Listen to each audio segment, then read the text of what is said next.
ओम शांति। मैं पंडित शरद कृष्णा दिव्य चक्षु ज्योतिष अनुसंधान केंद्र में आपका स्वागत करता हूं, अभिनंदन करता हूं। परमपिता परमात्मा की असीम अनुकंपा एवं आशीर्वाद से मैंने जो भी ज्ञान अर्जन किया है, मैंने सदैव प्रयास किया है कि वह आपकी सेवा में प्रस्तुत करता रहूं। और अब मैंने अपने वीडियो चैनल को YouTube पर प्रस्तुत करने की कोशिश की है। YouTube चैनल के माध्यम से मैं आपको समय समय पर ज्योतिष विषय पर अनेक गहराई की जानकारी देता रहूँगा। वर्तमान युग में जब अध्ययन, मनन, चिंतन कुछ विशिष्ट व्यक्तियों तक ही सीमित होता जा रहा है, ऐसे में ज्योतिष जैसे क्लिष्ट विषय पर किसी ज्योतिष विद्वान की विशिष्ट प्रस्तुति मन को बहुत ही आनंदित और प्रफुल्लित करती है।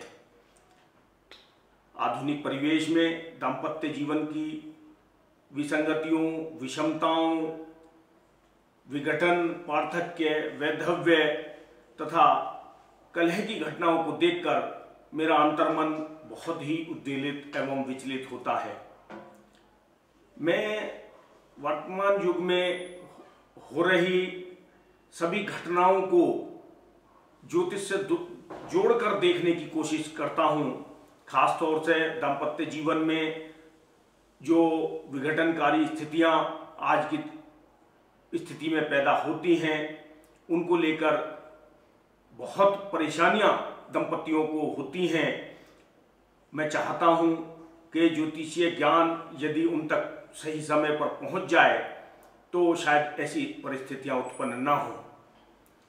सभी दंपति अत्यंत हर्षमय, सुखद एवं समृद्ध जीवन जी सकें और भविष्य में उनकी वंश वृद्धि यानी सुयोग्य संतानोत्पत्ति उनको हो सके।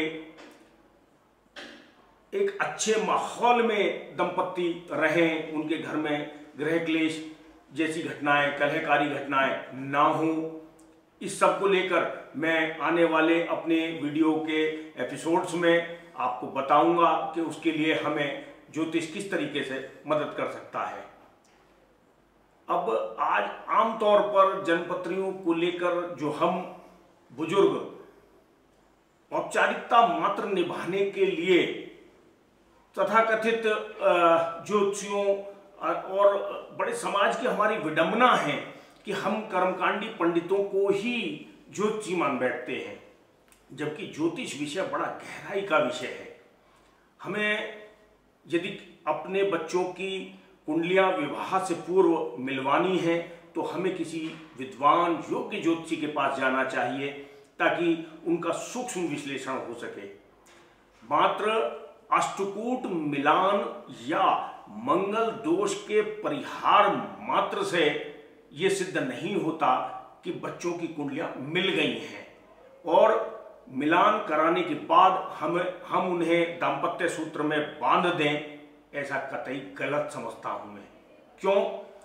मात्र अष्टकूट मिलान यानी जिसको कहते हैं 36 में से कुछ गुणों का मिलना, यानी प्राप्तांक यदि 36 में से 20 हैं, 26 हैं, 32 हैं और अधिक हैं या कम हैं, उनको देखने मात्र से ही हम सोच लेते हैं कि कुंडली मिलान हो गया। लेकिन मेरी मान्यता कुछ इससे भिन्न है।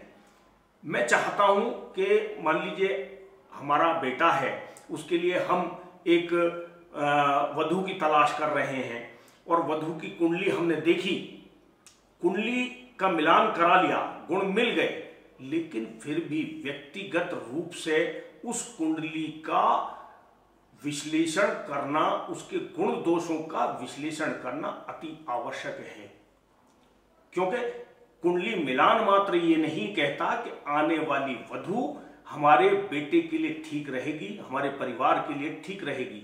इसी प्रकार यदि हम अपनी बेटी के लिए कोई लड़का देखने जा रहे हैं, मान लीजिए कोई वर चुनना चाहते हैं, उसकी कुंडली हमने मिलान कर ली, मान लिया मैंने, लेकिन उसकी कुंडली को खुद का, उस कुंडली विशेष का विश्लेषण होना अति आवश्यक है।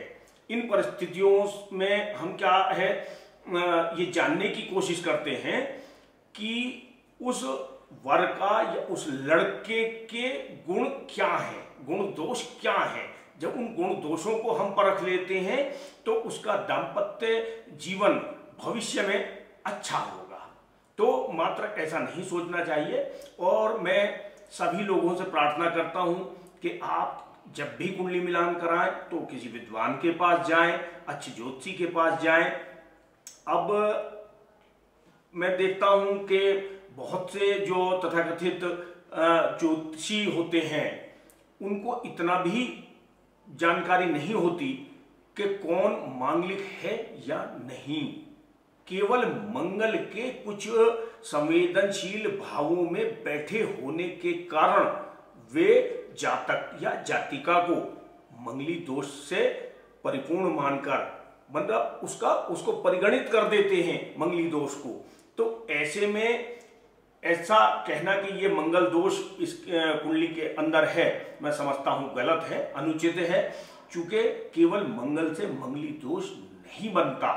मैं आपको बता दूं 4 अन्य पापी ग्रह शनि, सूर्य, केतु, राहु, इन चारों के भी संवेदनशील भावों में बैठे होने के कारण मंगली दोष उत्पन्न होता है। तो मैं अपने आने वाले एपिसोड्स में आपको बताऊंगा कि मंगल दोष किन परिस्थितियों में बनता है और किन में नहीं, और अपने बच्चों की विवाह से पूर्व कुंडली किस प्रकार आप मिला सकते हैं या मिलवा सकते हैं। तो इसके लिए मैं आप सभी से अनुरोध करता हूं कि आप हमारे दिए नंबरों पर हमसे भी संपर्क कर सकते हैं। मेरी वीडियो चैनल को आप YouTube चैनल को सब्सक्राइब कर सकते हैं, इसको लाइक करें और अपने दोस्तों के साथ भी शेयर करें। और आपको जब भी ऐसा महसूस हो कि आपको मेरी आवश्यकता है तो मेरे दिए गए नंबरों पर, मेरे फेसबुक पर और या मेरे ईमेल एड्रेस पर मुझे आप संपर्क कर सकते हैं। धन्यवाद।